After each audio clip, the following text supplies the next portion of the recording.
بسم اللہ الرحمن الرحیم۔ السلام علیکم۔ غریب بیوہ نے مسجد کی تعمیر کے لیے ایک انڈا عطیہ کیا۔ وہ انڈا 7,50,000 میں نیلام ہوا۔ یہ کوئی سونے کا انڈا نہیں بلکہ بازار سے 6 روپے میں خریدا گیا ایک عام سا انڈا تھا، لیکن مسجد کی تعمیر کے لیے جس جذبے کے ساتھ ایک غریب بیوہ نے اسے عطیہ کیا، اس نے اس کی مجموعی قیمت 2.25 لاکھ روپے سے زائد تک پہنچا دی۔ معاملہ کچھ یوں ہے کہ انڈیا کے زیر انتظام کشمیر کے شہر سری نگر کے شمالی قصبہ سوپور کے مال ماپن پورہ گاؤں میں ایک مسجد کئی ماہ سے زیر تعمیر ہے۔ عید کے موقع پر مسجد کمیٹی نے گھر گھر جا کر نقد و جنس عطیات جمع کرنے کا فیصلہ کیا۔ لوگوں نے نقدی برتن، مرغیاں، چاول وغیرہ عطیہ میں دیے۔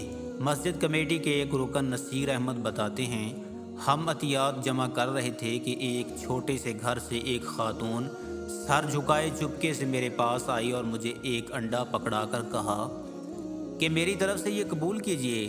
نصیر کا کہنا ہے کہ یہ خاتون نہایت غریب بیوہ ہے اور ایک چھوٹے سے خستہ مکان میں اپنے اکلوتے بیٹے کے ساتھ رہتی ہے۔ وہ کہتے ہیں کہ دوسری چیزیں تو بیچنے کے لیے دے دی گئیں، لیکن میں پریشان تھا کہ اس انڈے کا کیا کریں۔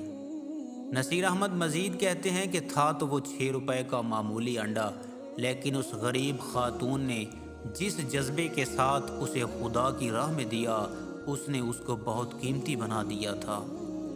لہٰذا میں نے کمیٹی کے دوسرے اراکین کو مشورہ دیا کہ انڈے کی بولی لگا دی جائے اور 3 دن تک فروخت کے بعد انڈا واپس لیا جائے۔ نصیر نے مسجد میں خاتون کی شناخت خفیہ رکھتے ہوئے اعلان کیا کہ اس انڈے کو نیلام کیا جا رہا ہے، اور انہوں نے اپنی جیب سے اس کے لیے 10 روپے کی بولی لگا دی۔ نصیر کے مطابق پہلی آواز 10,000 روپے کی تھی اور اس طرح انڈے کی قیمت بڑھتی گئی۔ گاؤں کے سابق سرپنچ طارق احمد کہتے ہیں کہ صرف 250 لوگوں پر مشتمل مال ماپن پورہ میں بڑی جامع مسجد نہیں تھی، اس لیے جامع مسجد کی تعمیر کا کام شروع کیا گیا، لیکن چھت تک پہنچ کر کام رک گیا کیونکہ فنڈ نہیں تھے۔ وہ کہتے ہیں، ہمیں معلوم نہیں تھا کہ محض ایک انڈے سے ہمیں 2.25 لاکھ روپے مل جائیں گے۔ مسجد کی انتظامیہ نے طے کیا تھا کہ انڈے کی بولی صرف 3 دن تک ہوگی۔ نصیر احمد کہتے ہیں کہ 2 دن تک لوگ انڈے پر 10، 20، 30 اور 50 ہزار تک بولی لگا چکے تھے اور ہر بار انڈا واپس کر دیا جاتا۔ پھر اعلان کیا گیا کہ آخری دن شام 7 بجے بولی بند ہو جائے گی اور آخری بولی لگانے والے کو انڈا دیا جائے گا۔ اس بولی میں سوپور کے نوجوان تاجر دانش حمید بھی تھے۔